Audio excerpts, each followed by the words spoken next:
Hello, hello, hello. It is me, your True Hill Phenom SP3. We are live on the True Hill Heat, YouTube, Facebook, and Twitter for another edition of AEWramble, where we will review the August 4th, 2021 episode of AEW Dynamite Homecoming back in Jacksonville, Florida at Daly's Place.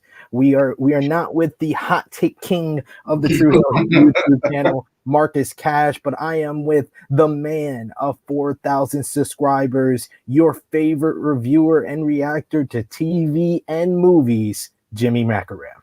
Gentlemen, ladies, I assume there's a couple losers out there. How are you? Yes, we are back once again to review AEW All Elite Wrestling Wednesday Night Dynamite. Another edition. This was headlined by the highly anticipated main event of Malakai Black versus Cody Rhodes. Yeah, highly anticipated. Of course, if you're watching us on YouTube right now, drop us a like. Share this video with all your wrestling fans, friends, and family on all your favorite social media platforms. If you are new to the True Hill Heat YouTube channel, smash that subscribe button, hit the bell to stay notified for all the great content that we got here. Live streams almost on a daily basis. Tomorrow we're going live with True Rewind, as well as in the evening with Rated Raw Superstars. Wednesday we'll go live with another watch along for AEW Dynamite. So it is plenty of great content. So hit that subscribe button, hit the bell to stay notified. We got fifth generation Carney joining us live, saying hope everyone's doing well. Always supporting Big Brother. And oh my God, probably the biggest super chat yet. Oh my God. Fala B. Oh my God. Thank you so much. That is very kind of you. A very kind donation. $100 donation. Our biggest super chat yet. Thank you, good sir. Throwing in some love for True Hill Heat. We said yesterday during our Romeo Report live stream, we're trying to use some of the super chat money towards Mike's new cameras for a lot of the content providers. Jimmy doesn't need that because he's a professional. That's why he's the man of 40,000 subscribers. But they should go for suicide prevention after the goddamn episode I had to watch on Wednesday and things like that. We're gonna donate like it's Fight for the Fallen. We're doing the Fight for the Fallen. We're like Fight for the Fallen here. Follow B, thank you so much, man. And he says that's 100 rupees, not dollars. Okay, fair enough. How much is that in American dollars? I guess that's like, here. We don't know about other places. I guess that's like $2. Hey, it works. It works for us. It works for us. Thank you, brother. We appreciate the donation. Any little bit definitely counts. It helps out the channel so much. So thank you, Follow B. But yes, we're going to talk about All Elite Wrestling Wednesday Night Dynamite. Give us your thoughts on the show in the live chat. If you're watching with us live, we try to get to all of your comments, but if you donate a super chat, $1 or 100 rubies, if you want, it definitely helps us out, and we will definitely highlight your comment right here. And if you're watching on replay, you could drop a comment down below in the comments section and let us know what you thought. As always, let's start, Jimmy, with one word to describe this episode. Lacrosse. I'm guessing he will explain what that means by the time we get to the end of this. Certainly. By one word for this, I would say 2 words: too soon.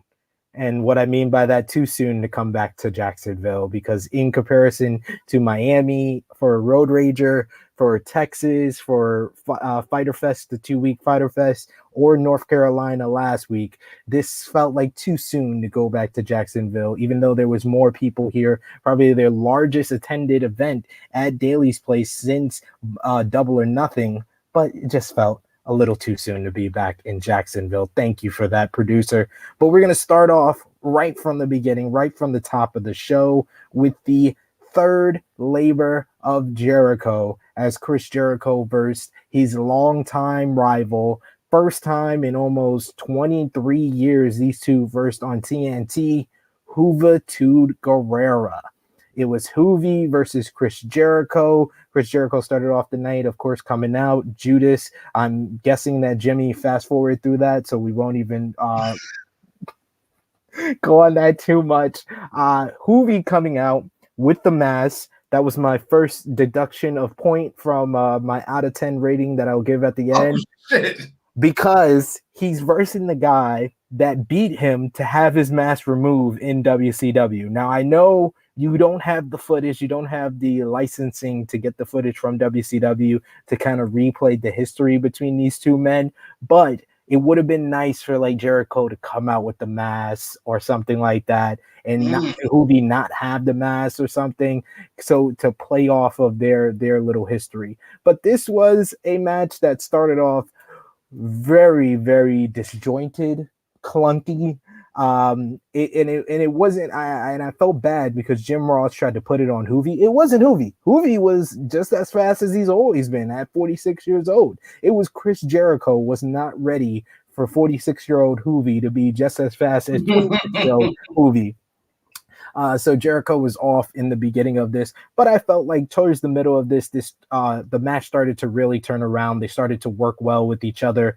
The Juice hitting a great missile drop kick. He hit the Hoovy driver, which popped me for sure for a 2 count. He hit the ropes and he was hit with the Judas effect. But I love Aubrey Edwards, the best referee in AEW, going by the rules of the match that MJF set forth, that Chris Jericho had to win with a top rope maneuver, and Jericho had one. He pulled one out of the hat and he goes to the top rope and hits a top rope Judas effect, which looked clinging, in my opinion, to get the victory in this one. It didn't start off too good, but I felt by the end this was a decent opener. What was your thoughts, Jimmy? Almost exactly the same. The first, 3 minutes before the commercial. Lacrosse? Yes. This show could have used Max Caster. That's why. What an uninspired show. Uninspired, eventful show. That side. Back on track. This started off Jericho and fucking Hoovy. They were not on the same page. Hoovy's a weirdo. I'm not going to blame Jericho for the mask part because Hoovy might just want to wear the mask and said, I'm going to what you want. This is true. Feel free.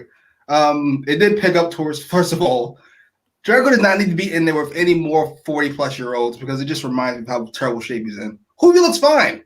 Jericho looks a mess. Hoovy did look in good shape. I will give him that. Yeah, he did. A decent in shape 40-something-year-old. He's never had a six-pack, whatever. But I do want to bring this up, by the way. The Labors of Jericho is such wild, masterful, long-term storytelling. That's M. Sidgwick on Twitter from last week. I found it. What are you even talking about? This stinks. It peaked, clearly, with fucking Gage. That was the peak. Can we all agree? That was the peak. And then it has been, as soon as the bell rang, it's been downhill from there. A shitty announcement from MJF afterwards. The match wasn't shitty. The beginning was shitty. The match was fine by the end. I'm glad Hoovy got some juice left.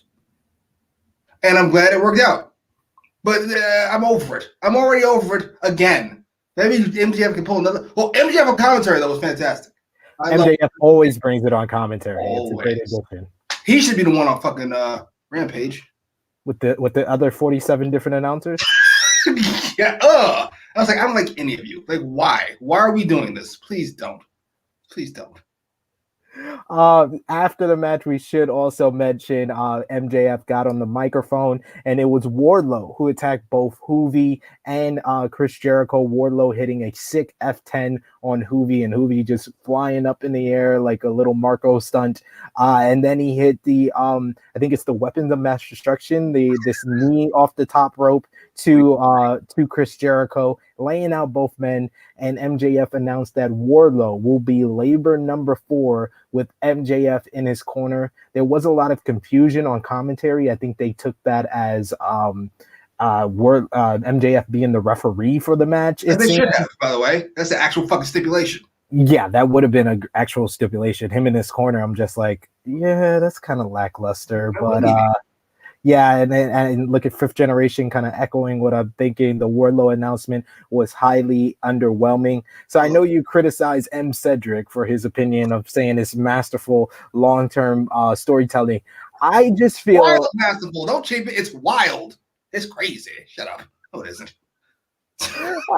I will say I've been liking the labors of Jericho, but I do agree that this announcement for the fourth labor came off a little lackluster, and them confirming that MJF is the fifth labor. So this is the end. This is pretty much the last roadblock for him. So I do agree. I do see that it does put over Wardlow as like a final boss for him to overcome. So that is a good part, but it comes off lackluster because of what we seen with Nick Gage in the No Rules match. You know, Hoovy being a longtime rival of him made people think, oh, we're going to get Lance Storm, we're going to get Big Show, someone that has a history with Jericho, but this was just one person. So I think people expectations went a little too high on that one. But I just feel like these labors would have been better if they were in different orders. I think that Nick Gage would have been the perfect final boss for him to overcome, because nothing's gonna top that No Rules match, having glass, having light bulbs,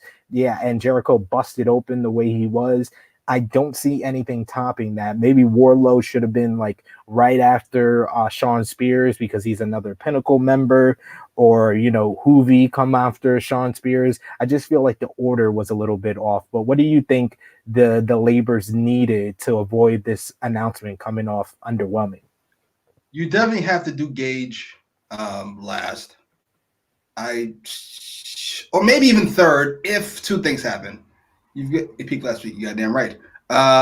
You could either have Wardlow still be undefeated, which he isn't, or have MJF be the referee, which feels like impossible odds to overcome. And then I don't know, you do one of those spots where referee gets knocked out, whatever. But yeah, I'm over it. I was over it after the Gage match. Almost immediately. As soon as MJF announced Hoovy, who I like, but like after Gage, no, I'm sorry, not interested. You got to hit a top rope maneuver as you fucking pour blood out of your face. Oh, whatever. Boo. Boo. Yeah, it's really tough. They put themselves in a very tough position. Like I said, I was happy that this week, not to spoil anything, but this week we didn't have any type of like hardcore match, because like I said last week, they hit their peak. They did it 4 weeks in a row, and they kind of hit their peak that they couldn't, overcome or set the bar even higher. So I'm happy that they, found some, like, let's relax, let's just have a regular week. But I feel like the labors kind of suffered from just how extreme that Jericho Nick Gage match got. We got fifth generation Carney saying Jericho looked busted those first 3 minutes of the Hoovy match. He also says Cody had to do it in Jacksonville, otherwise they would have crapped on him more. We'll get to that, talking about the main event. Falabi says, didn't they have to come back to Jacksonville because they couldn't get a venue for this week? I don't think it was they couldn't get a venue for this week. I just think that they didn't plan out, and they wanted to, go back into Jacksonville one last time before the end of the year, because I don't think they're gonna be back for basically like their New Year's Eve episode of Dynamite, but they wanted to do one more time for the fans. So to each his own. They wanted to do fucking year. What's this fucking appreciation for these fucking ingrates, by the way? Because they were chanting random shit throughout the night, these fucking ingrates. We got some criticism here. We got Daniel Price saying AEW is TNA 2.0, but none of the apologists and excuse makers want to hear that. They sold a false bill of goods when they started, and now they're making WWE type moves. Oh shit! I don't know if I agree with that, but I definitely don't agree with that. I agree with that before Punk and Ryan. Those aren't WWE type moves. That is going forward. Henry and Big Show. He says, or Nick Gage could have not been involved at all. They'd have been perfectly fine. No need to glorify a meth head bank robber that stabbed someone. Sir, if I told you, all right, we're going to put your fucking kid in the ring with a glorified meth head bank robber, you'd be like, holy shit, I cannot see this. But the rest of us be like, holy shit, what's going to happen? Is he going to stab his kid? I'm watching. Exactly. Everybody's gonna watch. Like just because you don't want to see that doesn't mean the whole rest of the world don't want to see that. And the ratings say they did, because that was one of the highest rated segments for that week. Just saying. Just saying. All right, but we got to move on to the rest of the action on the night. After that start there backstage, we saw the Lucha Bros. We were going to see the whole Death Triangle, but it was just the Lucha Bros this time without Pac. Similar to last week, Pac did his interview without the Lucha Bros, and it said that Pac should have been here, but it's convenient that all his travel happened to be canceled. Who could have done that? And in comes Andrade and Chavo, and they wonders where his thanks are for the limo last week. Chavo says if they were with Andrade, they've had first class everything: steak, lobster, champagne. And Ray Phoenix says they don't work for anyone. And Penta speaks in Spanish, and of course Alex Abrahantes says that Penta says no. He said like a full sentence in Spanish, and all Penta said was no. What did you think about this backstage segment and the ongoing story going on between Death Triangle and Andrade? I like it as a story. I don't know if I like it. Why are they here? Like what, traveling to do what? I don't. They didn't have a match tonight, did they? And Pac didn't have a match last week. I know the Dark and Elevation and stuff. I just as for the segment, I loved it. I fucking busted out laughing. And Chavo to me is the MVP of fucking Andrade so far. Like, he has saved this gimmick. Him and the Butler. Yes. So I know you like me have liked Chavo with Andrade, but there's new news. One of you, I think you consider him the all-time greatest. Ric Flair has just consider him the all-time greatest. Yes, consider it will rain at some point by the end of the year. Yes, that's how that works. Yes, I guess it's an opinion, but I mean, there is facts to support that opinion, so I won't deny that. But he has requested his release from WWE. He has a relationship with Andrade. The fact that Andrade is together with Charlotte Flair, and Andrade has come out with the interview saying that his one wish in wrestling is for his entire family to work with him in AEW, and that includes Bestiella King, Dragon Lee and Roosh from ROH, and Charlotte and Ric Flair from WWE. What would you think about Ric Flair coming in and being associated with Andrade? Firstly, the plan's going to shit. Charlotte is never leaving WWE, at least not while she has anything in the tank. She'll be kicked out before she leaves. I'll say that much. Rick, maybe for us. I don't want to ruin the Chavo thing. I love the idea of the fucking taking over wrestling Hispanic faces. So a segment or two with Ric Flair, I'm totally down for him anytime. I don't want another WWE guy. He's a fucking NWA guy, but you know what I mean. Yeah. I'll be ready. It could be interesting. That's all I would say. We got Follow B saying now Andrade and Pac. Do you think we're heading to Andrade versus Pac? He said that he said, how many times are we going to see a custody of the Lucha Bros storyline? He's like, we've seen it with Pac and Kingston, and now Andrade and Pac.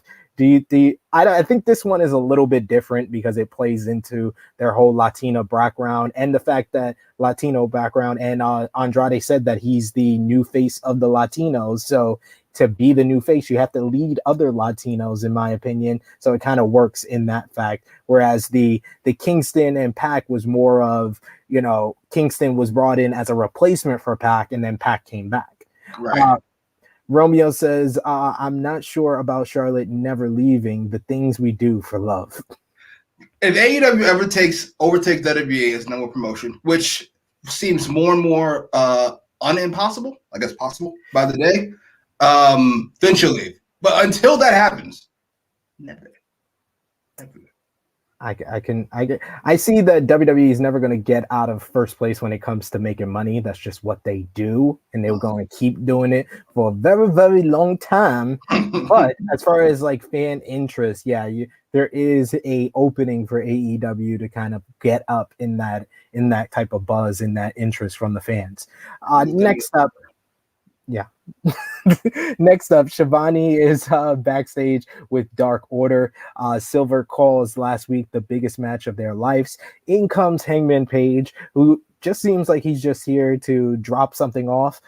He has a drink in his hand and he tries to walk out. He apologized for costing them the shot for the title. He cost them that. He created these problems and he's got to fix them. He needs to stop looking over his shoulder and knowing Dark Order is there. He thinks that it's best they go their separate ways. He says that he loves them, but for now, they're done. Evil Uno says to the rest of the group, if this is what he wants, let's give him his space. It's what he needs. And he seemed to have dropped off a CD on the table by the Dark Order. I don't know if that will play into the rest of the story, but this broke my heart. I watch AEW to find happiness, ladies and gentlemen. I don't need to cry during my professional wrestling, but this just tells you how emotionally invested I am into the storyline. What did you think about this little backstage segment? I fucking love this segment. This to me is one of the most. This is the best written storyline they have going. Hangman and Dark Order. Shockingly, I guess they brought in Heyman. There's no way Dummy Khan had anything to do with this. It's been fantastic. I love the fact that Evil Uno and Stu Grayson want to give him his space. First of all, as the two leaders of the group, you would imagine, they are the most mature. And it's the exact opposite of what the Elite did in the beginning, which is stay on his balls after I already said I don't want to deal with you. They actually listen. I'm here for it. I loved it. Oh man, I love it. Vala B says he left behind a CD. Yes, I did catch that, good sir. But yeah, I mean, yeah, it's very different from how the Elite treated Hangman when he said that he needed a space, that he needed to take time on himself. So I like the juxtaposition between the two groups. And, you know, they were very solemn reacting to Hangman Page, and they were exact opposite of what we would see from the Elite later on. Yes, Hangman having a drink and thinking over his life. Next up, we had a 6-man tag team matchup as it was 2.0, the formerly known as Ever Rise from NXT, teaming with independent wrestling star Danny Garcia to verse what I would call an AEW babyface dream team of Jon Moxley, Eddie Kingston, and Darby Allin. I want to note that Darby Allin's new entrance video with the cartoon is money. It's amazing. I love it. It looks like a fucking video game with Darby in it. It's great. Yeah, Eddie Kingston and Jon Moxley coming out to Wild Thing, even in Jacksonville, still owns. And Sting being at ringside kind of put this whole group together. I never knew I wanted this group together, but after this matchup and the post match, this might be my new favorite stable. Yes. Wow. Grandpa Sting with Daddy Moxley and Uncle Eddie with little boy Darby. Oh, I love it. This match was a lot of fun in my opinion. There was plenty of good action going on. We saw the teamwork between Moxley and Kingston. In the end, there was just nonstop action going on. We had one of 2.0 arguing with Sting, saying that this is the real Sting. Oh my God, he was so excited. And then Darby, like a shot out of a cannon, hits a suicide dive out of nowhere. It was a great visual. Awesome sight there. The ending came where Moxley hit the paradigm shift, and then Darby followed up with the coffin drop on Danny Garcia for the victory. Like I said, this was just nonstop action, a whole lot of fun, and a good pop for this magical babyface team of Darby Allin, Jon Moxley, and Eddie Kingston with Grandpa Sting. What was your thoughts? It was fine. You talked about the guy saying this is the real thing. I like that guy. He did so with Kingston earlier, where he was like running around all like hyped up. Kingston looking at him like he's a fucking imbecile. Yes, fans are wrong to enjoy this product. He's talking about. I think we have Daniel Price. I think he's reacting to him because he's just upset that people enjoy AEW. It seems from a lot of his comments. Yeah, it's a comment fight. And Vala B is just like, yeah, it's wrong for fans to enjoy this product. Yeah, I will say this though. Danny was right about one thing. There are some psychopaths out there. I'm going back to M. Sidgwick. Ready? Daniel Garcia and 2.0 rule. Tony Khan is sensational at putting wrestlers together. I don't understand these people. I don't understand, Jimmy. Why are you following fucking wrestling idiots on Twitter? It's because I follow this person because I'm a good friend, Sid, and he likes these fucking tweets, and they're the only shit that pops up in my goddamn timeline. This is from what culture, too? You would think he would have some type of culture. He stinks. Stinks. I gotta fucking block him. I just have to. Hey, I like this heel team. This was they were good founder for the baby faces. The Red Death, Daniel Garcia, who looks like I could kick him across the street. He looks. Listen, he's 22 years old. He's growing into his body. He looks talented, quite frankly, for what he is. He's made it this far. The Red Death. What? Who approved this? Who approved this? Oh my god, I love it. I love it every single week. Every single week this week just owned.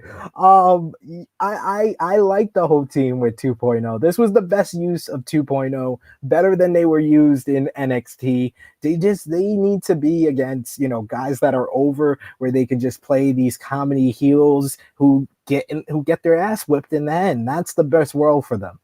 Cash said they're Deuce and Domino. I can't unsee this now. That's hilarious. They are. New generation Deuce and Domino. I like it. Or the Canadian. We got fifth generation Cardi calling them the Canuck Bucks. The Canadian Deuce and Domino would be a better term. I like that.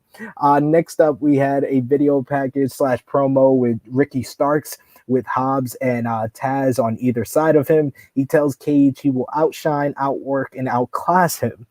Cage gets his own response saying he never asked Taz for anything, and his destruction from last week is nothing because who better? Nobody. So I like the fact that AEW doesn't always use, guys like this every single week, but 30 seconds to just have a promo, give them a little vignette. It continues the feud going without them having to take up too much TV time. And this is something that WWE is horrible at as far as using because they use the same 15, 16 people every single week on SmackDown, the same 20 to 21 people on Monday Night Raw, and even NXT sometimes use the same people every single week. AEW doesn't, but they still use them in these type of roles, which doesn't take up too much TV time and still continues whatever angle or story they got going on. So I like this. What did you think?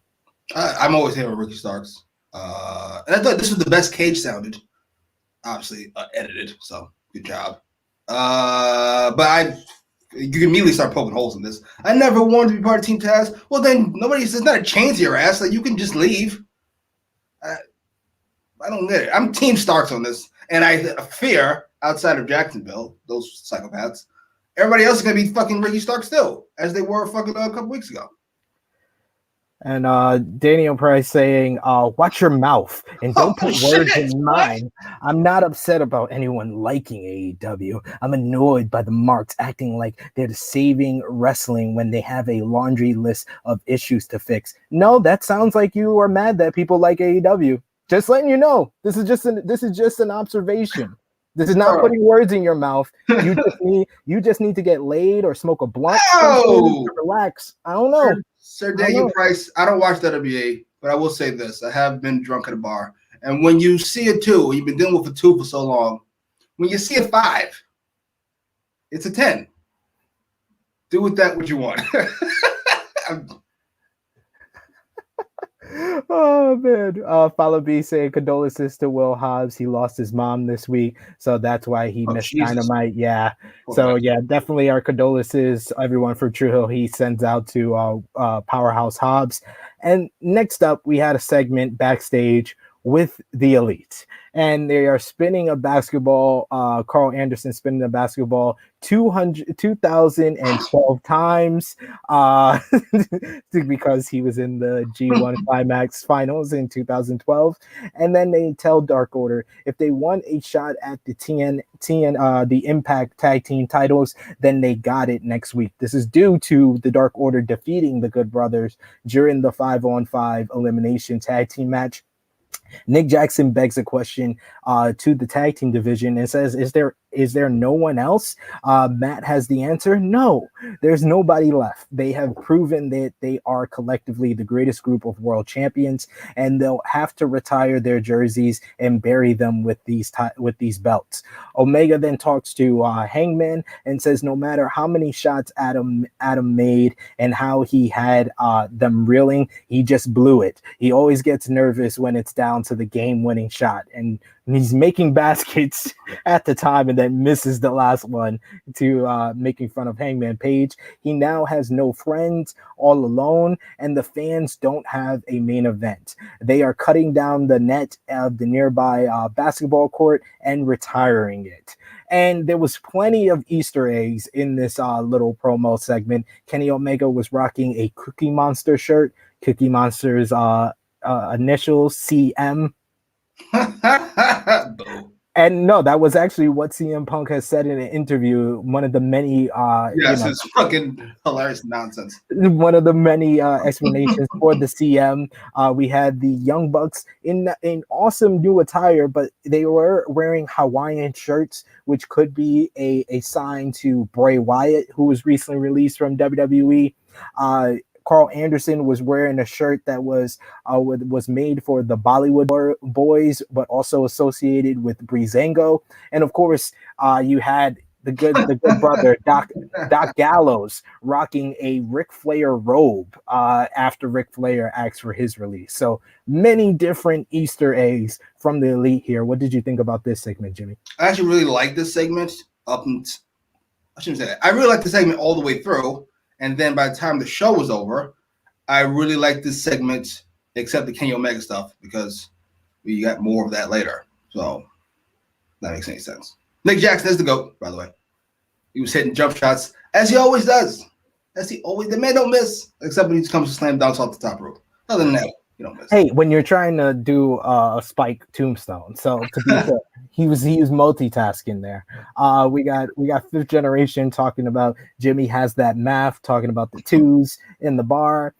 We also got Follow B saying I thought the CM meant chick magnet. It did originally, but then he said that it can also mean Cookie Monster. It can also mean he's a troll of the highest. Yes, CM Punk does troll a lot. Before the Blade made it into the ring, Christian Cage hops out and attacks the Blade, and we kick off into our next matchup of Christian Cage versus the Blade. These guys go a little bit back and forth. It's a pretty good matchup. Solid, inoffensive, the Christian Cage special. This week he got the win with his good friend Edge's spear to get the victory, and he continues his undefeated streak in singles competition. What did you think about this match with Christian and the Blade? That was fucking perfect on your part. That's exactly what I thought about the show. Like, this Christian fucking Blade match is the epitome of the show. It's just here. It's just here to do its job. Oh my God. That face she makes, I cannot concentrate. It's always my favorite part of the night. Christian is I love the fact that he's winning these matches without his finisher. There was a spear this week. I think there was a frog splash last week. Yes, frog splash last week. I love the fact that we're setting this up for this. I assume the 20 moves fucking Kenny Omega's gonna kick out of its fucking match, whatever they have it. I wish Omega would win a match with a V trigger. He hits that fucking 40 times a night. I fucking buy it as a finish. Nope, he has to win with the one wing angel every single time to get across that no one kicks out of it. Next up, we had one of my favorite segments of the night, a video package for Santana and Ortiz and FTR. Ortiz says no matter the outcome, they were going to leave scars, and that's exactly what they did to Cash Wheeler. He says Cash knows this real well. Dax says he almost watched his best friend die. A hook stick in his forearm and blood dripping. It ain't worth it, but it might be to come back for one more match. He caused suffering, and death couldn't stop him. And what makes them think they can? What a promo by Dax Harwood. Dax Harwood bringing that heat, Since Cash is not here, I will give all the credit in the world to Dax Harwood. He brought it in that promo segment. But I like the fact that AEW, this is another thing that they do that WWE doesn't do. They use mistakes and they use it to their advantage. That was a mistake that wasn't supposed to happen, but they're using it to set up the next match between FTR and Santana and Ortiz. What did you think? I love this segment. That shot of Cash getting his fucking hand stuck or his forearm stuck. I know, but he should use it because he goes for a pin every time. Every time he hits it 5 matches and 5 times in a match, pins is a 2 count. How about you hit it for a squash match and win the match? So I can buy it as a fucking finish. That's my point. What was I saying? I'm saying something. Right. I love Dax's promo, and I love the way that shit was on Cash's time. It looked horrific. But Dax, of course, is a heel, so I'm okay with this. Him overblowing it to him, he almost died. I'm like, what? We don't know if he's gonna wrestle again. What are you talking about? I'm here for all of this. This is fantastic. And Santana looks like a star, by the way. Even just standing behind fucking Ortiz. He just looks like a star. Make it happen. Do an Ortiz heel turn. I don't care what you gotta do. Just make it happen. I need them to win the tag team titles before they break up. You know what? I need their moment. I need them to have their moment. We had next Brit Baker, your other favorite, the GOAT. Dr. Goat Baker is in the ring with Tony and Rebel. Is she excited about being here in Florida? Britt says it was right here at Double or Nothing where she became the champion, and the crowd was definitely in her favor once again here in Jacksonville. But out of nowhere, here comes Red Velvet, and she wants a title shot at the AEW Women's World Championship. Britt reminds her that the last time they faced, she beat her ass in 3 minutes. Red admits that she was an enhancement talent trying to prove something, but now she is 22-4 with 7 straight wins and didn't have to cheat to win them. Britt says she is a different wrestler too. She is the champion. Red made her case and got a title match. If Khan approves, which he will, Britt says because she's the golden girl, then they'll do it on a big stage. She hopes Red can hang at the AEW Rampage debut on Britt's home turf of Pittsburgh. Rebel tries to attack Red with a crutch, but Red ducks and kicks it. Britt kicks her and then gives her a stomp into the mat, and she stands above Red, choking her with the top of the crutch. What did you think of this segment to set up the AEW Women's World Championship match on the debut episode of Rampage? Jesus. First thing I do is I gotta apologize to Tony Khan because I shat on him for not pushing Serena Deeb. Apparently she's hurt again. So my apologies. Number 2, I'm going to shit on Tony Khan because what are we doing? What are we doing here? Goat Baker, who is fucking an episode away from losing this goat thing, through no fault of her own, all Tony Khan. I thought my day, I used to complain about the Big Show and Kane turning heel every fucking couple months. She went face and heel like 4 times in a segment. How's that even possible? She came out, she's a face, then she's fucking Tony's favorite, then she's fucking extending her hand, then she said, what are we doing? This is a mess. I get it. The fucking Pittsburgh thing's coming up soon. We want her to be kind of sort of, we got to acknowledge what's going to happen in Pittsburgh. So, whatever. But, first of all, look at this. Red Velvet? What is that, Velvet? Red Velvet should have been the first challenger, in my opinion. And yes! She should have been the first challenger, and Nyla should have been the challenger in Pittsburgh. If they're going to make just get 2 weeks of Nyla versus Goat Baker, it's not as offensive as it was to all of us watch that for 5 weeks. You know what? I'm sold. Yes.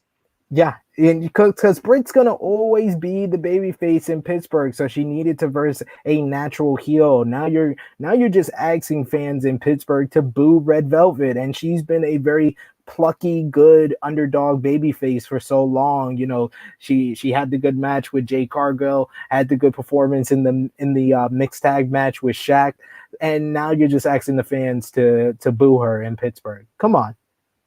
You're better than that. You're better than that. It's not Sheeta anymore, I would imagine. I think it's Kenny Omega. Kenny Omega's in charge of the woman. God, I wanted to blame Dummy, but listen, Michael Jordan couldn't fucking general manage either. Goddamn it, happens. It is what it is. That's a good analogy. He's number 23, so it works. All right. So next up, what do we have here? I'm like mixing up my notes here. I'm Oh, sorry. you need to get a second to figure it out. I got another complaint. Yeah, go ahead. Listen, let me ask you something. Why every promo has to start with the person in the ring getting out a word and then getting interrupted by whoever the fuck comes out? Yeah, they don't even really get a chance, and always it feels like Tony is there just to be there. Like he never has a point. Never has a point.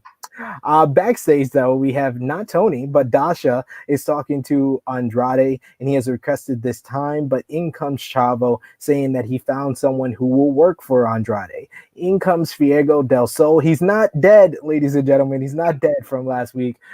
Andrade's once sold to Shine Andrade's shoes. Fuego is all like, what's up with that? I don't know what that means. Fuego looks down at his shoes, and Andrade knees him in the gut and then sends him into the garage door. Chavo says this should be Pac, and then hold the head of Fuego and tells Lucha Bros if they keep working for Pac, they will never ever be champions. What did you think about this little segment to put more heat on Andrade? I liked it. To me, it was a perfect follow-up. I didn't remember this guy existed. Talking about that's not what I thought. There's no promo that's not interrupted. I'm aware, sir, all the time, and it's the same interruption. The promo where he says, "This is the job now. Like this is the job. You thought this was the job? No, this is it now." And then he gets his ass up. Chavo has saved this mess, and I'm here for it. And try to beat this guy up. By the way, you see how fucking big this guy actually is. Put him next to somebody small like that. Fucking fantastic. He's a star. He looks like a star as well. And I like the fact that they follow up because they don't usually follow up with their like smaller like backstage segments or promos sometimes. So I like this follow up. And I also like the next segment because it was a follow up to the Hangman and Dark Order segment. Back to the show. We're in the ring where Tony Schiavone is with Hangman Page. And once again, he doesn't get to speak too long, though, as out comes the Elite. Page is glad they're here, and there's something he needs to say for a while. Omega grabs the mic and enters the ring with the boys. He says what Page is trying to do. He sees what Page is trying to do. He's trying to make new friends, a little bit of self-worth, trying to take his title, trying to make a plea to rejoin the Elite. Page says that's the last thing he's here to do. I like the way he said that too. Omega says it seems that he shares a lot with the fans. He's a tryhard. They've never considered forgiving him, but when he looks at this, their status now versus what they were, Page doesn't fit the bill. Cowboy or not, the Elite does not have any losers in their group. No failures, no people that play second fiddle. This leads to Page making the first strike on Omega and slapping him across the face. Young Bucks, Gallows, and Anderson then attack. They give a Magic Killer to Page. Dark Order comes out, but Evil Uno and Stu Grayson hold them back. Tear emoji. Silver tries to fly over them, but Uno and Grayson send the boys to the back, listening to their friend Hangman Page. In the ring, the Young Bucks give BTE triggers to Page again and again and again, similar to what they did to John Moxley and Rey Fenix in the past. In comes Frankie Kazarian, the Elite Hunter. He sends Gallows outside and attacks Omega, but he is attacked by the Bucks, and they send Frankie to the floor where I laughed at Nakazawa throwing the basketball at Frankie Kazarian. That popped me there. Gallows with the big boot. Omega has the mic, and he says now he's pissed. He feels sentimental, and he'll give Page a good look at what he'll never have and hits him over the head with the AEW World Championship. What was your thoughts on this entire segment and the latest between Hangman Page and Kenny Omega? I feel like I got a lot of this fucking from the two segments we had at the beginning. We think that was going to happen? It sounded like he was trying to address just the Young Bucks. He was the one that cost them the #1 contendership just 1 year ago. So maybe I think that this is all leading, it's all leading to Hangman eventually being the one to beat Kenny Omega for the AEW World Championship. But I also think it's leading to Hangman being the one that convinces the Young Bucks to be baby faces Oh, again. dear God, no. Oh, Jesus. Don't say that. Don't put that into the fucking universe. Jesus. Please. I'm sorry, that's what it seems like it's leading to. I can't deny what I had to say. Oh yeah, and Bill's Mafia STF also notes Cutler was cold spraying Frankie too. Cutler and Nakazawa are just the perfect lackeys. Yeah. They're just the perfect lackeys. They're like Bulk and Skull. Like Harley Keinfeld and Frankie and them on Boy Meets World. They're just perfect lackeys. Jimmy, what did you think overall about this segment? I could have done without the Young Bucks segment. The Kenny Omega portion of the Elite segment earlier. That makes sense. If we're gonna do it here, we don't need to do it there. The segment was fine. I love the fucking Dark Order coming out. I'm back and forth with it. I loved it or hated it. I think I loved it. The stopping, they're still his friends. They want to help, but these two, the bosses of the group, are making it known. He said he doesn't want to help. That's the end of it. Listen to the man's request.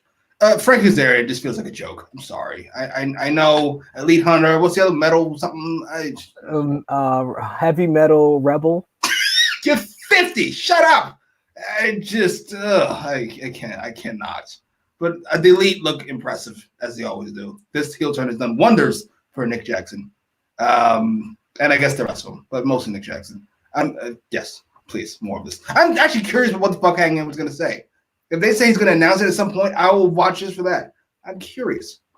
I was very interested as well. We got a comment here from Vala B saying, wonder if the match got pushed back, but talking about Hangman versus Kenny Omega because Hangman has a kid on the way. What did you think about that? Came out this week that apparently Hangman Page's wife is going to have a kid soon. I remember when they first said that, when he first made the announcement, that they kind of alluded to it happening in November for Thanksgiving. But of course, kids can come whenever they want. But so what do you think if that's the reasoning why Hangman's not getting the shot at All Out?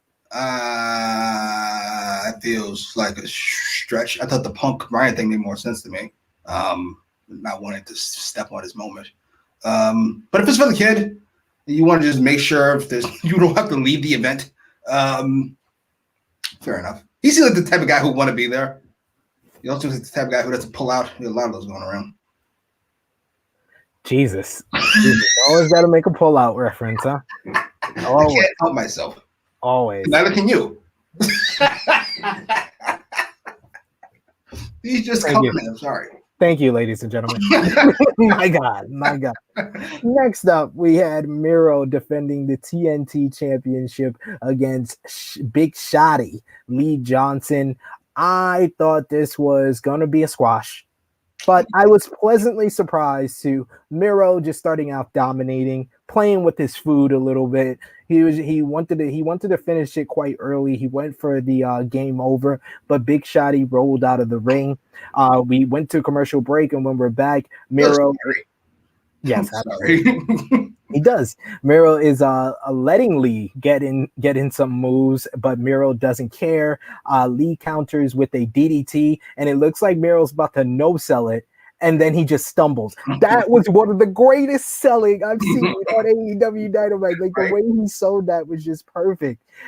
He's a little bit dizzy. Then Lee gets a right, and then another forearm. He drop kick to Miro. Miro turns and kick to the ankle, but Miro ducks down. Drop kick to the back sends Miro to the outside. Lee hits the ropes and hits a great suicide dive where it looks like Miro's about to catch him into a power bomb, but then he's just overwhelmed. Another great sell. This was just tremendous big man monster heel selling from Miro during Big Shotty's comeback. Eventually, Miro hits the Mashka kick, and then he locks on the game over to get the victory. I thought that this was going to be 5 minutes or less. It went nearly 10, and I thought that this was perfect. This was just like the Brian Pillman Jr. match for the TNT Championship, where Miro still looks like a dominant monster heel, but he's putting over the person that he's up against, and he did a great job of making Lee Johnson look formidable. What did you think about this one? I agree with everything you said. I'm really glad this wasn't squash. I would have been mad if it was, but I'm glad it wasn't. Lee Johnson looks like he has something. I don't know what it is. I know what he doesn't have. A good nickname. You gotta get rid of Big Shotty. I mean, you gotta get rid of fucking the Nightmare Dummies. Though I did like, look at this. This doesn't make sense to me. I did like Dustin Rhodes not coming in the ring after the match was over because Miro was still like stomping around. He was rubbing Lee Johnson's face. Like, I'm not sure what it was. It was just like rubbing it, insane shit. And fucking Dustin kind of stayed like, I'm not sure if I want to fuck with this guy. As you should. Not the Redeemer. No. It's nothing crazy. God's favorite champion. Lovely stuff. He is God's scary. He was out of hell. He was blessed with the TNT championship and a double jointed wife. We got Bill's Mafia STF in the comments talking about Hangman Page, saying due date is end of August. Probably one of the many reasons it got pushed back, talking about the match with Page and Omega. We also got Fifth Generation Carney saying, I thought they gave this too much time.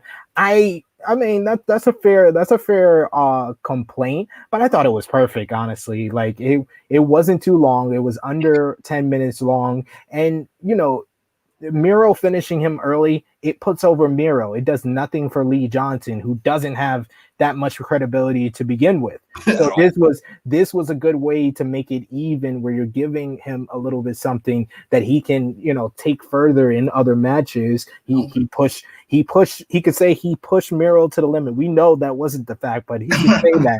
He could say that now, that he pushed Miro to the limit.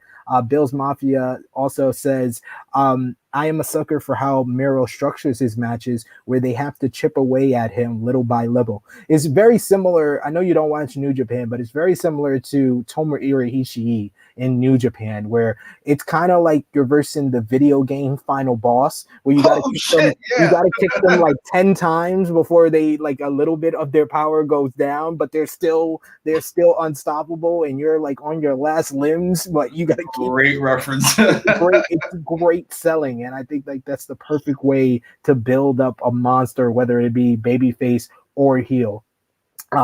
Next up, we had backstage Tony Schiavone is with Christian to talk about his win earlier in the night. He brings up Layla. I didn't mention in the match earlier that Layla Hirsch helped out when Bunny tried to interfere to set up their matchup later in the night. Apparently, she thanked him for being a friend, and then he starts singing the Golden Girl song. He said he's kidding and he's just in a good mood. It's announced that he is the #1 contender for the AEW World Championship, and he's in a good freaking mood for that. And he came back here to cement his legacy, and he'll be in Pittsburgh on Wednesday and Friday, and he will prove that he is elite. What did you think about this little promo for Christian and the possibility of Christian versus Kenny Omega at All Out? First of all, on what planet does losing a 5-man tag team match bring you down the rankings? On what planet does beating the Blade bring you up in the rankings? Other than that, and this fucking Tony Khan, Brit Baker, and Cash who always complain that only people that care about this stupid fucking rating system. That aside, though, I love this promo. Unlike his match, which was inoffensive, this solid, a little more than solid. I really liked it. I'm kind of I'll call it an asshole. So the singing part, I was like, oh Jesus. But everything before that and everything after that, I loved. I'm here for all of it. And if you're gonna not do Hangman, Christian is the next obvious choice to fight Omega. It's a big enough match to main event or not main event, depending on the Punk situation. I'm here for it, I guess. As long as Omega, you have to know better than me. But when he's facing somebody who is solid and not brilliant, is he able to elevate them to a brilliant match? Yes, I've seen him have great matches with Juice Robinson in New Japan Pro Wrestling.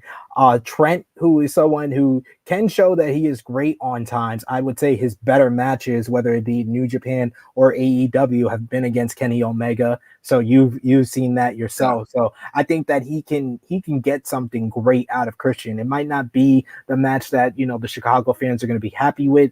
They may even boo Christian during like the ring announcement for the matchup because he's not Hangman Page. But this is a match that I think will deliver. And whether it's anybody wants to realize it or not, ladies and gentlemen, CM Punk Whether he's in the last match or not, it's going to be the biggest talked about thing coming out of All Out. If he's making his comeback match, whether that's against Darby Allin or somebody else, CM Punk is going to be the thing everybody is talking about. So it just makes sense for Hangman Page moment to be hold off so that when he wins the title, he is the biggest thing that we're talked about, regardless. Fala B says the stipulation for losing the 5-man tag, the 5-on-5 tag, was that they lose their spot on the ranking. No, it wasn't. The fucking stipulation was that they would not get a shot. That was the stipulation, not that they lose their spot. So when they go to 5, so when they go to 20, when they go to 25, knock it off. Enough! Bill's Mafia agrees. He says pretty sure the stip was Hangman had to leave the rankings if he lost. We also have, sure, so I'm not gonna be mean.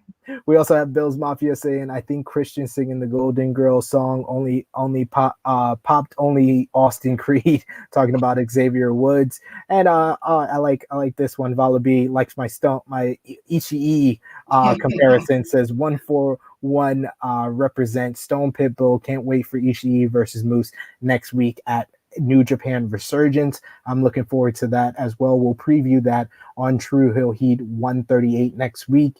And Fifth Generation saying hopefully they use Shoddy Lee then. Yes, hopefully they will, but you know, I'm not gonna hold my breath. But yeah, Let me ask you something real quick.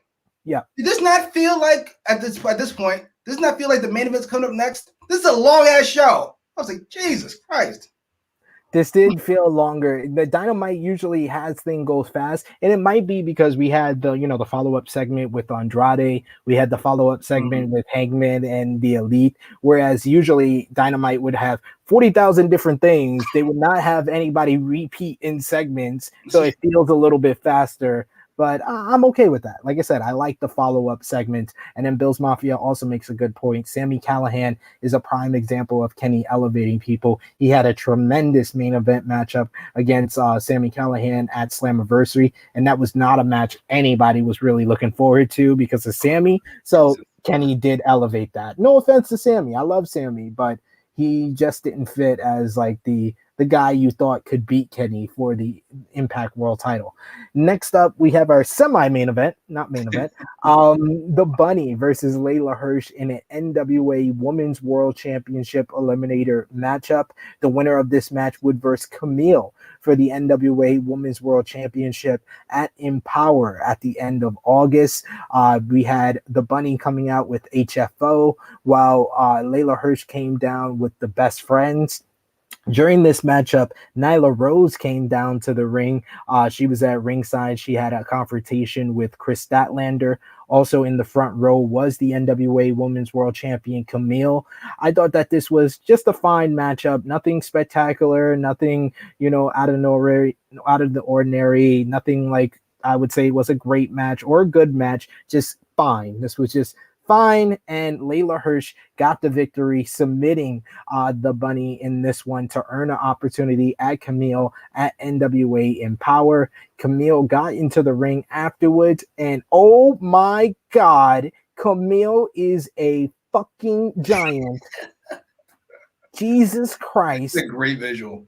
We went Layla Hirsch was boobs to eyes on this one. This was a great visual to set up what the story of their matchup at Empowered would be. What did you think about the matchup and the confrontation between Camille and Layla Hirsch? The confrontation is my favorite part of all of this. I don't know who, maybe it was her idea, maybe it was a happy coincidence, maybe it's not dummy content, no way. But Camille, I'm going to say is 5'8", 5'9", and then she's in heels. So she is just like lording over this lady. It's a fantastic visual. The match was fine. Inoffensive is another word I go back to. I love that word. I never thought of using that word. You brought it up, and I'm using it throughout the rest of the day. As was the segment with fucking Statlander and Nyla. That's how we set up a match. Them chirping at each other. These two badass motherfuckers sitting there chirping at each other. Are you fucking serious? I like that stuff. You don't need long segments. Just give me anything. Give me a punch. Give me a slap. Give me, fair. I don't know, some type of be nice. I don't know, maybe Max Caster. I'll be nice. Yes, this was fine, and it gives us the match with Statlander next week. So yay! So this is I think the second or third time you brought him up. What was your thought on the Max Caster rap. For anyone who doesn't know, Maskcaster was in a lot of controversy this week after it aired on AEW Dark, his rap against the Varsity Blondes, where he made a reference to Simone Biles, the Olympic gymnast who was dealing with mental health issues. And he also made a reference to treating these bitches like Duke Lacrosse, talking about the Duke Lacrosse team back in 2006 that apparently raped a stripper that was a college student at one of the nearby universities.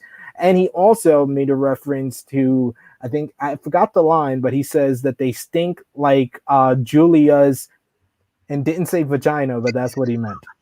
So, and Max Caster is 32 years old and Julia Hart's only 19. So I have said my thoughts on Wrestling Daily. I just feel like this was a bad idea. This is not a good idea, but I don't put it on Max Caster. I don't think Max Caster is a bad person. He's very talented. I like the rap gimmick. I like the act with the Acclaim and him and Anthony Bowens. They make a good tag team. His raps are always fun, but this was just a bad idea. And I put this more on AEW. They should have never shown that.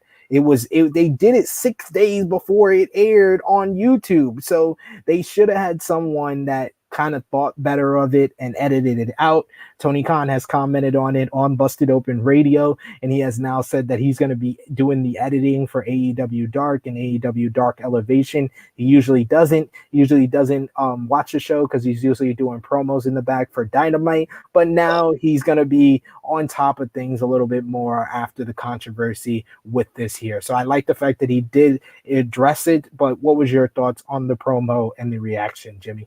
Yeah, first thing is I do blame whoever the editor is, because even if I'm watching that and I have none of this was offensive to me, like offensive. Just I don't get offended by things like that. But if I was editing it, I would definitely send it to the boss like, hey, is this part okay? I don't want to get fired. So is this the Simone Biles line? I love Simone Biles. She's the GOAT, and I'm glad she's taking care of mental health. But that's, to me, that's in bounds of whatever. He's essentially using it as it's supposed to be used. Mental health is serious. I'm going to fuck you up so bad that you'll have to take care of this serious issue. Duke Lacrosse, no, we can't do that. We can't. I get we're in North Carolina. I can't. But we can't do it. We just can't do it. Yeah. How old do you have to be to fucking make fun of Renancio's vagina? I don't get why you keep bringing up his age. Like, if he was 25, would that be okay? He was like 22. Could he do it? I don't think 21. If he was 20, if he just turned 21, maybe. I don't know. Okay, fair enough. Only thing I don't hate it. I did hate the fact that she seemed shocked by it, which means you didn't run it by her, which is my problem with it. Like, if you're gonna say it, get it okay. This is your partner in crime here for this line. To me, it's not. I don't think he thought it would get the headache it did. Otherwise, he wouldn't have said it, because now you got your shit maybe getting edited out from here on out. So, yeah, you should have thought this through a little bit harder. He did not strike me as 32. 22? Maybe 25. Yeah, he does come across a lot younger than he really is, but people look into these things when you make comments like that. Bill's Mafia is talking about Camille, saying, Camille, hot damn, man, pew. Fifth Generation saying that visual with Camille at the end was spectacular. Totally agree with you there. Bill's Mafia saying looked like Andre standing next to Spike Dudley. He also says that Carter just has to be smarter. I think Caster just has to be smarter. Bill's Mafia also says Simone was too far, especially with her past she had to deal with. Yeah, I kept it the same. I kept it same energy with him using it or Charlotte Flair using it. If you got to use that for heat, you're Maskcaster, we've seen that you're better than this. It's topical. Yeah, but mental health is something that in 2021, maybe in 1998. Fair enough. This is all about Maskcaster. No, she probably doesn't even know about him, to be honest. Right. She can pick him out of a lineup, even with that goofy face. Hey, Charlotte used it as well, and I kept the same energy. How bad was it? She just used it, tried to compare her getting cashed in with Money in the Bank to what Simone Biles was going through, and she understands why she had a mental. What? That's fucking fantastic. She's a heel, right? Yeah. is fucking fantastic. Yes. This is my plight. We're both women. You're gonna die on this hill. You're willing to die on this hill. That's fine. This is brilliant. That's brilliant. Fifth Generation says, and now they're fronting like Tony Khan is gonna be editing that is. No, I trust that he will. You do? I do. If he gives him those promos and instead he has to spend 2 hours watching this nonsense, I'm here for it. Yes. Max Caster just saved us all. Just to make him do more work, I think that he will be doing it. He's like, I got to do all this shit. Max Caster has saved us all. Thank you, sir. Some better promos from here on out. And I have something. Oh, shit. Here comes another guy. Oh, there you go. Brilliant. How do you write that? Oh, Tony. What a creative genius. He used the same promo 6 times in a night. You stink. Thank you, Tony. And then finally, we have our main event of the evening, Malachi Black's in-ring AEW debut.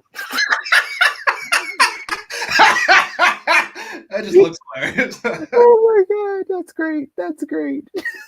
Malachi Black's in-ring AEW debut against Cody Rhodes after weeks of build-up after Road Rager, where Malachi Black made his AEW debut. He made his in-ring debut here, and what a freaking entrance. He looked like a beast coming out of like a video game or a movie. The music, the lighting, it was perfect. I don't know. He looked like he killed something and then wore it to the ring. That's what it kind of looked like, and it was great. Cody with his usual pomp and circumstance as well. And you kind of thought that this would be like a 10, 15-minute matchup, but no. It seemed like we turned the clock back and we went back to 2020 around this time last year, and we got Cody versus Brody Lee 2.0 in this one. Cody tried to work over the left leg, but Black backed into the ropes. He used Dutch Muay Thai. I think that's what Excalibur said.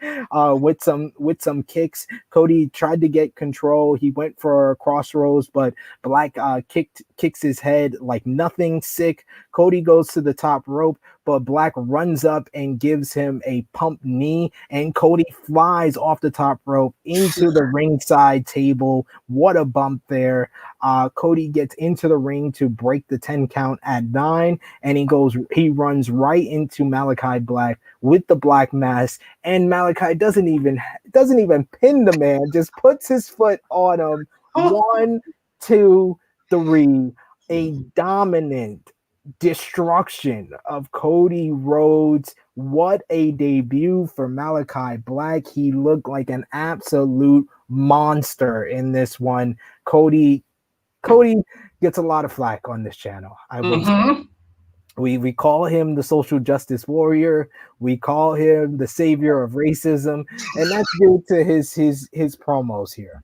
But this man, for all the matches that he has won, for beating Anthony Ogogo, the TNT Championship run, this man has introduced Eddie Kingston and Ricky Starks into AEW. This man has put over MJF, Darby Allin, and Brody Lee, and now Malachi Black. Cody needs to get his flowers because he is not Triple H. I'm done with the Triple H comparisons. I'm done with the Jeff Jarrett comparison because these motherfuckers took years to do shit like what Cody's doing in these first 2 years. Like people like, Triple H put over Chris Benoit at WrestleMania 20, and then he spent the next 6 months main eventing with Shawn Michaels over Chris Benoit being the world champion. Then he fucked up Randy Orton winning the world title because he has to be babyface because Triple H is the top heel. He can't be a heel. I gotta be the heel. He's gotta be a babyface, and totally fucked him up where it took years for Randy Orton to recover. And then eventually Triple H put over Batista and just left it at that. Greatest storyline ever. On that period. He put over Batista, but it took a very long time. It took about 3-4 years of the Reign of Terror for him to do that. Jeff Jarrett put over guys like AJ Styles, but he always would win the title back. Raven should have beat him the first time that he versed him in TNA. He should have put over Monty Brown. Man, he fucked that up big time. He fucked that up big time. He eventually lost the title to Christian, but somehow won the motherfucker back. And then he says, you know what? I'm gonna finally put over that young up and comer Sting.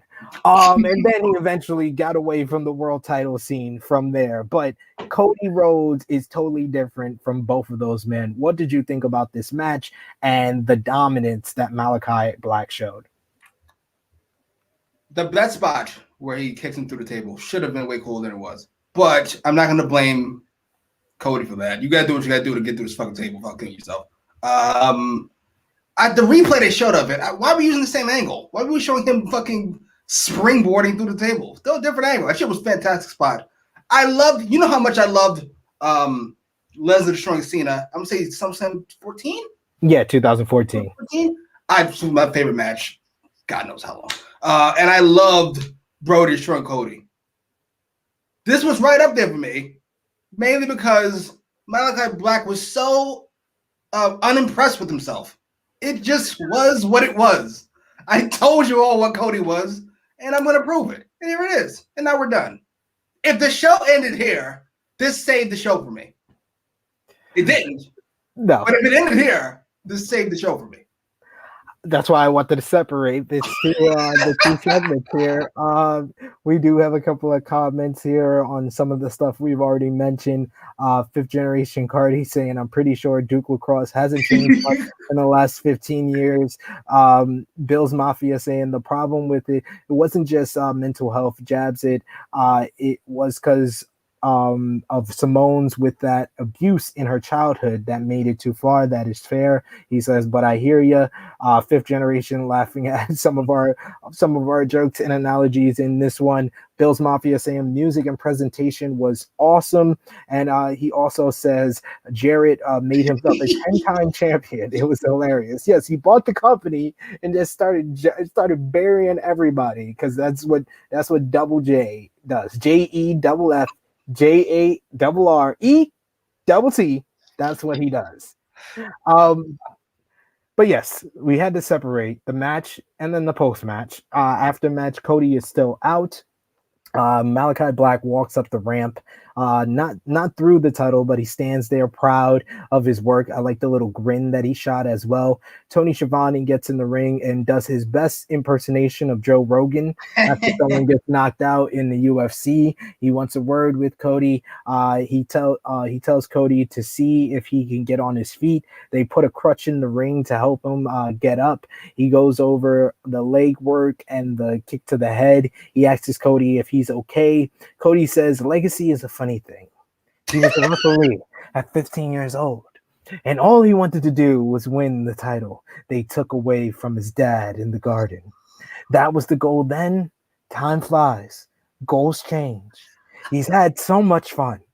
Hurry up! Cody struggles to stand, but he does so on one knee. He stands with the mic. He shakes Tony's hand. He thanks him. He loves him, and he tells him he is good. Tony can go. Cody says an unprecedented thing happened. He fired them, and they didn't fire him. He met Matt, Nick, and Kenny 3 years ago. People were laughing at them. He says they aren't an alternative, they're competition. Talking about the comment that Vince McMahon made in the conference call. They set this table and now maybe some new people can eat. For 3 years, his face has been on everything. Maybe some outside interest came his way, but they don't know this, but he loves them very deeply.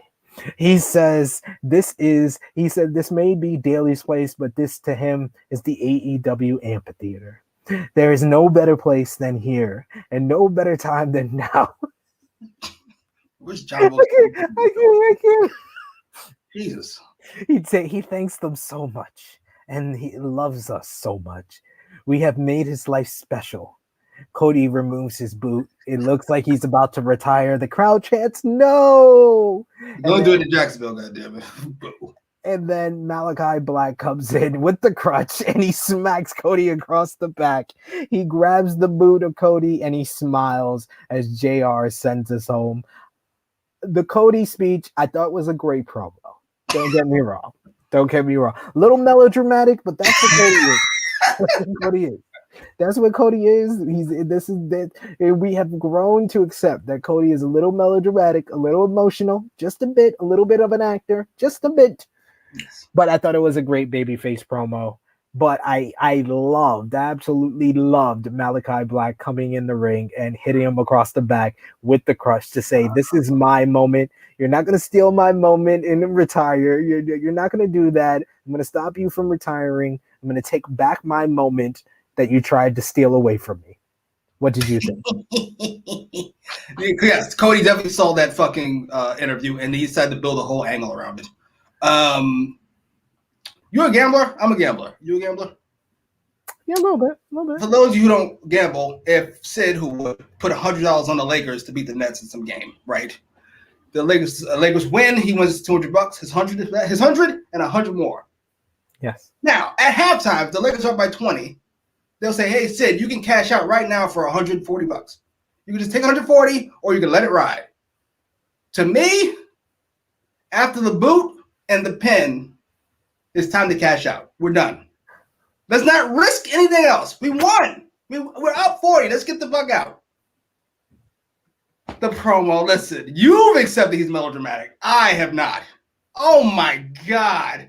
You know, Legacy's a funny thing. I said, "Oh, here we go. We didn't get it last week. We're getting it this week. Please shoot me. I don't ask for much. Shoot me right now." And then the whole promo. Listen, I'm okay with him stomping on his moment because to me, this whole angle's been built around Malachi Black thinks Cody ain't shit no more. And Cody, realizing he ain't shit no more, is going to retire. I'm okay with this. And then he hits him with the fucking crutch that was unnecessary to begin with. And then here it comes pop back up. It's just such an unimpressive finish to like two semi-hot angles. If he fucked him up, I'd be okay with that. But just only way this works for me is if he just starts taking motherfucker's left boot from here on out. Every time he fucks somebody up, he takes the boot like, "Get out." This is that. I like that, actually. I do what I can. Other than that, boo. Boo! Boo to all of this. Everybody came out less impressed with me. Boo. Romeo says, didn't like Cody's grandstanding at the end. The tease retirement was so non-believable. Malachi taking him out was very babyface-like for trying to steal his moment. I like that.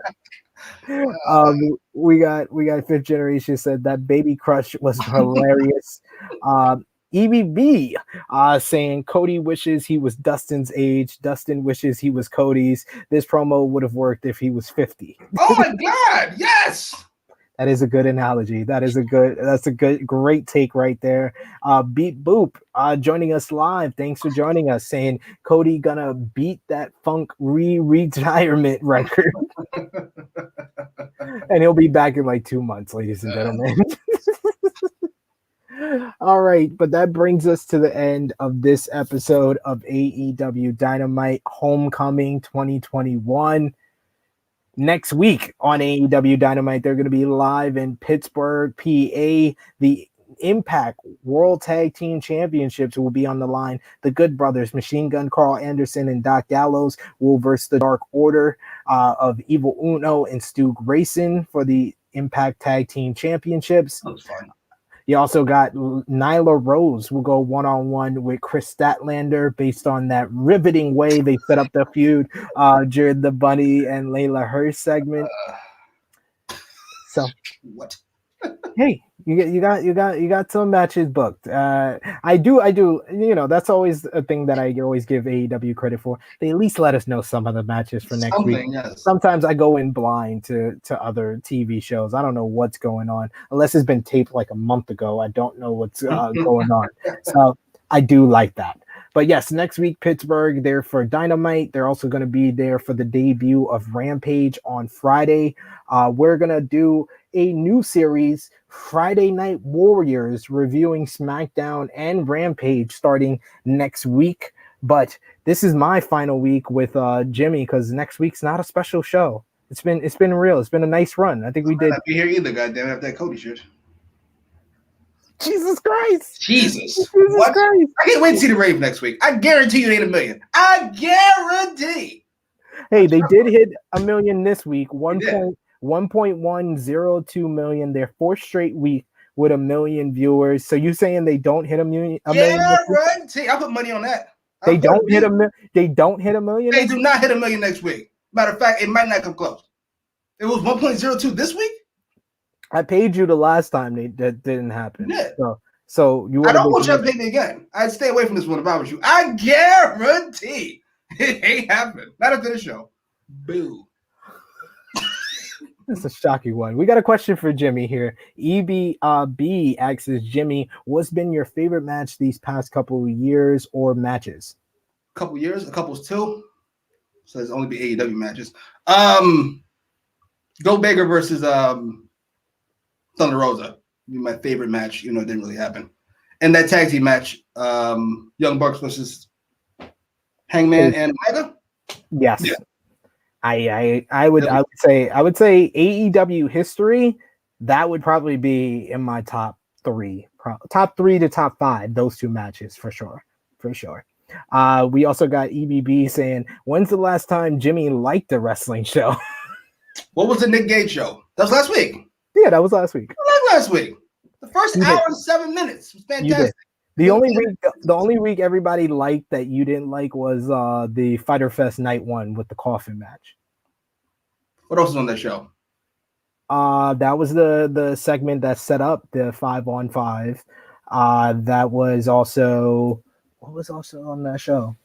Something with Go Baker and Nyla. I remember that turned me off. Oh, it was Ricky Starks and Brian Cage was also on that show as well. Oh, Jesus, why don't I like that show? Someone Go Baker now. You think you're basically your explanation was everybody set the expectations so high and you thought it was lower than. If you say it's gonna be a 10 and you only give me an 8, that's a 6. Boo. No, that's an 8. Boo. Boo. That's an 8. Guarantee.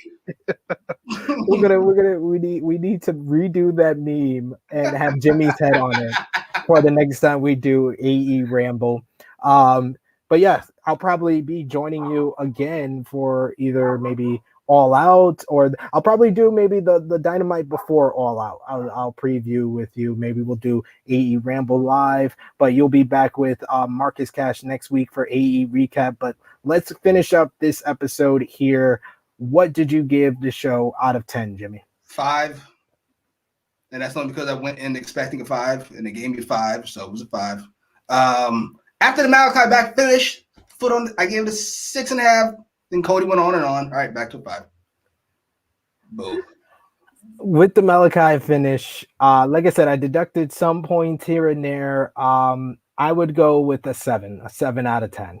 This was probably the lowest rating that I've given for any episode since the Omega versus Jungle Boy match on the last Saturday night Dynamite. So I think ever since then it's been 8s or higher for Dynamite in my opinion. But this week, 7 out of 10. Just inoffensive. Who was your MVP of the night, Jimmy? Shit. Malachi Black. I try to get somebody else, but you know what? Dax would be a good one too. I'm gonna give it to Malachi Black.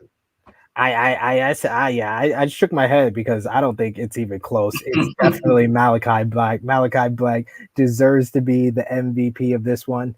LVP, Jimmy. Cody. Don't Tony, but I give him every week, Cody. I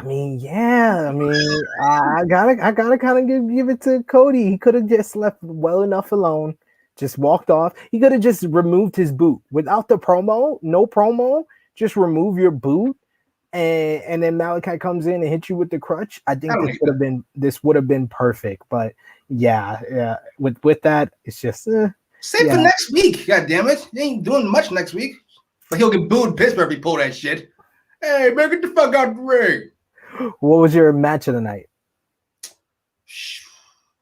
I'm gonna go with Miro versus Lee Johnson. Ooh, I don't hate that. You know, it's just a match, so I go with the main event. Yeah, that's fair. That's fair. We got a couple of cool comments here. EBB, yes, thank you for joining us. EBB saying this is also always an entertaining watch. Keep up the great work, lads. Yes, we'll probably. Well, I got to check with Jimmy here live on air. We're pulling back the curtain. We'll drop AE recap next Sunday. Is that safe to say? Hey, that depends on Tony. Yeah, it depends on Dummy Khan. I'll let you know on Wednesday, goddammit, or Thursday. Fair. That's fair. Hey, they're back on the road. They're not in Jacksonville anymore. Come on. Matthew Ledesma joining us, one of the elite. Yeah. That's great. That's great. Please make that the final image on this show. Matthew Ledesma, one of the elite good eggs from Wrestling Daily, joining us, saying quick maths. LOL. Yes, the Jimmy mathematics. We got fifth generation saying Jimmy is strong in mathematics. EBB giving us last quick question. What do you think will be the title matches at All Out? You got to do Christian versus Omega, one would imagine. Young Bucks versus Jesus. I don't know. I want to say Santana Ortiz. I'm not sure we can wrap that up in time. I would like Baker versus Statlander, though. By the way, really, Statlander. I feel like the Nyla match is a setup for. I can't think of another reason to do it. That's fair. I would say, Thunder Rosa versus Brit needs to happen at All Out. Then I go with Young Bucks versus Santana and Ortiz versus FTR in a three-way. I feel like there's no like one team that is built strong or has a story with the Young Bucks. So those two teams have been built the strongest. Put them in a three-way with the Young Bucks. Okay. And then I would go with, who would I give to Miro? I would go Miro and Sammy Guevara.